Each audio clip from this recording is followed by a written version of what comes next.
JP, posible bang ma-revoke ang driver's license ng driver na yan? Ella, yun nga yung posibleng maging desisyon ng LTO at inaabangan nga natin sa Land Transportation Office o LTO kung sususpindihin lang o tuluyan na bang ire-revoke nila yung lisensya ng driver na ito na nakabangga sa isang enforcer sa Santa Maria, Bulacan noong January 14. Kapag napatunayang siya ay improper person to drive a motor vehicle o hindi karapat-dapat magmaneho ng sasakyan, ay pwedeng tuluyang ma-revoke yung kanyang driver's license. Yung kaso ng driver mas mabigat dahil merong serious physical injury na naidulot sa traffic enforcer na na-injured.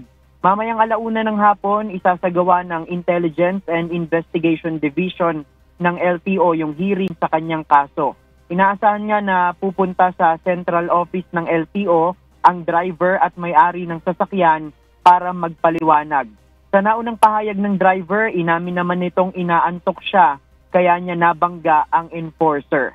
Patuloy pa rin naman ang paalala ng ahensya sa mga motorista na mag-ingat sa pagmamaneho sa kalsada upang makaiwas sa mga aksidente at hindi rin naka-aksidente o hindi rin maka-aksidente ng ibang mga tao.